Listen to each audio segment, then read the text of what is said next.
ఎడతడి లేకుండా 2 రోజులుగా కురుస్తున్న భారీ వర్షాలకు పలు ప్రాంతాలకు రాకపోకలు నిలిచివేయబడ్డాయి. హైదరాబాద్లోని పలు చోట్ల భారీ వర్షాలు కురవడంతో పాత భవనాలు, చెట్లు కూలిపోయాయి. లోతట్టు పట్టణవాసులు ఇబ్బంది పడుతున్నారు.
Hello, happy marriage anniversary day Varsha. Thank you so much. 1 year complete చేసుకున్నావు. ఎలా ఉంది మ్యారేజ్ లైఫ్? చాలా బాగుంది. సూర్య నన్ను చాలా బాగా చూసుకుంటున్నాడు. ప్రేమించి పెళ్లి చేసుకున్నావు, ఆ మాత్రం ఉంటుందిలే. తనకు ఆఫీస్ ఉండటం వల్ల నాతో టైం స్పెండ్ చేయలేకపోతున్నాడు. ఈరోజు లీవ్ పెట్టమన్నాను, కానీ అర్జెంట్ వర్క్ ఉందని వెళ్ళిపోయాడు. 8 o'clock వచ్చేస్తా అన్నాడు, కానీ ఇంకా రాలేదు. వెయిట్ చేస్తున్నా. బయట వర్షం బాగా పడుతుంది కదా, అందుకే లేట్ అయిందేమో. నువ్వు సూర్యకి సపోర్ట్ చేయకు. అసలే నేను కోపంగా ఉన్నా. 100 ఏళ్ళు బతుకుతాడు. సూర్య కాల్ చేస్తున్నాడు, నేను మళ్ళీ ఫోన్ చేస్తాను. 8 o'clock వస్తా అన్నావు, ఇంకా నీకు టైం అవ్వలేదా? ఫుల్గా వర్షం పడుతుంది వర్ష, అందుకే ఇక్కడ ఇరుక్కుపోయాను. ఎప్పుడు ఏదో ఒక రీజన్ చెప్పకు సూర్య. నిజంగా వర్షం పడుతుంది వర్ష. ఇంకేం మాట్లాడకు సూర్య. నీకు ఇష్టమైన స్వీట్ చేశాను, నీకు ఇష్టమైన శారీ కట్టుకున్నాను. నువ్వు వస్తావని ఎదురు చూస్తున్నాను. నన్ను ఎలాగో బయటకు తీసుకెళ్ళావు. అట్లీస్ట్ నువ్వైనా తొందరగా రావాలి కదా. నాకు త్వరగా రావాలనే ఉంది వర్ష, బట్ నాకు సిచ్యువేషన్ సపోర్ట్ చేయడం లేదు. సిచ్యువేషన్స్ సపోర్ట్ చేయట్లేదంటావు, అంతే కదా? అలా నేను అనడం లేదు వర్ష. ఉదయించే సూర్యుడైనా సాయంత్రం అయితే అస్తమిస్తాడు. రోజుకి 12 గంటలే డ్యూటీ చేస్తాడు. కానీ సూర్య అని పేరు పెట్టుకున్న నువ్వు మాత్రం 24 గంటలు వర్క్ చేస్తూనే ఉంటావు. నాకు కూడా బాధ్యతలు ఉంటాయి వర్ష. అరే, ఇంత కష్టపడేది మన గురించే కదా. నేను బయటికి తీసుకెళ్ళాలని, నీకు నచ్చినవి కొనివ్వాలని, జీవితాంతం నన్ను ప్రేమగా చూసుకోవాలని నాకుండదా? నేను అడిగినవి తీసుకొస్తున్నావా లేదా అని కాదు సూర్య, నాతో టైం స్పెండ్ చేయడం కావాలి. అయినా పెళ్ళి కాకముందు నాతోనే టైం స్పెండ్ చేస్తానన్నావు. పెళ్ళైన తర్వాత జాబ్కే ఎక్కువ ఇంపార్టెన్స్ చూపిస్తున్నావు. అయినా నీకు ఇదేం అర్థం కాదులే సూర్య. నేను నిన్ను అర్థం చేసుకోలేదా? నిన్ను చూసిన మొదటి చూపులోనే నచ్చావు. నీకు నేను ప్రపోజ్ చేశా, అది ప్రేమ కాదా? మన పెళ్ళికి ఇంట్లో వాళ్ళు ఒప్పుకోకపోతే అందరిని ఎదిరించి నిన్ను పెళ్లి చేసుకున్నా, అది ప్రేమ కాదా? నువ్వు సంతోషంగా ఉంటున్నావంటే దానికి కారణం నేను కాదా? నువ్వు బాధలో ఉంటే ఓదార్పు నేను అవ్వాలి అని. అసలు నువ్వు బాధపడకుండా ఉండాలనే కదా నేను ఇంత కష్టపడుతున్నా. ప్రతి క్షణం నీ గురించి ఆలోచిస్తాను వర్ష, కానీ నీతో నేను టైం స్పెండ్ చేయలేకపోతున్నా. నాకు ఇప్పుడు అర్థమవుతుంది నువ్వెంత బాధపడుతున్నావు.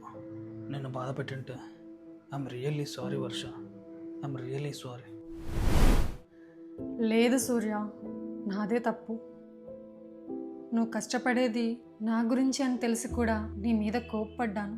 మన ఫస్ట్ యానివర్సరీ కదా, నువ్వు నాతో లేవని కోపంలో అనేసాను. సారీ సూర్య. నీ మాటలో ఉన్న కోపాన్ని నేను అర్థం చేసుకుంటాను వర్ష. నువ్వు వచ్చే వరకు వెయిట్ చేస్తాను సూర్య. తొందరగా వచ్చే, లేట్ చేయకు. లేట్ చేయను వర్ష, ఎందుకంటే నేను లేట్ అయిపోతున్నా. ఏంటి అర్థం కాలేదా? ఇందాక నువ్వు ఒక మాట అన్నావు, గుర్తుందా? జీవితాంతం నాకు తోడుగా ఉంటాను అని భరోసా ఇవ్వాలి అని అన్నావు కదా. ఆ భరోసా నేను ఇవ్వలేను. ఏమైంది సూర్య? ఎందుకలా మాట్లాడుతున్నావు? ఎక్కడున్నావు? ఒకసారి టీవీ పెట్టు వర్ష. నువ్వు ఎక్కడున్నావు అని అడుగుతుంటే టీవీ పెట్టమంటావేంటి? టీవీ పెట్టు, నీకే అర్థమవుతుంది.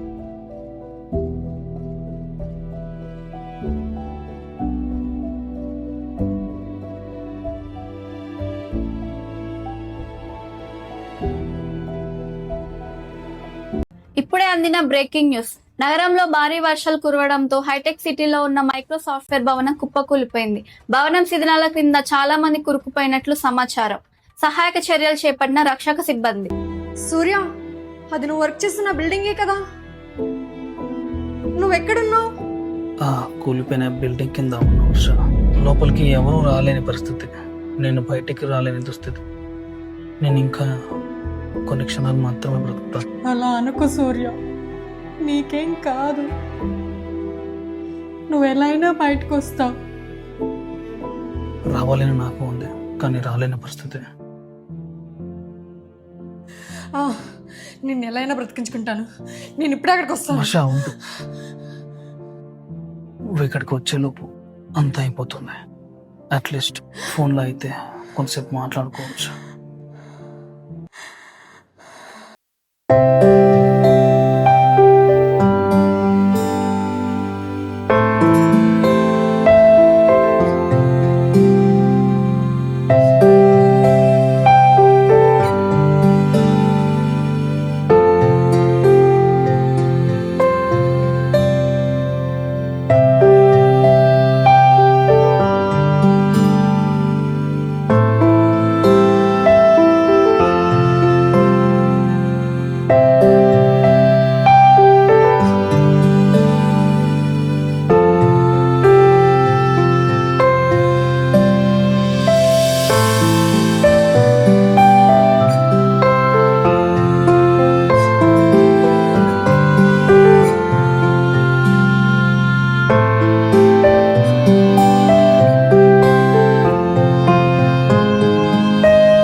సూర్య please, Surya please, phone lift చేయి సూర్య.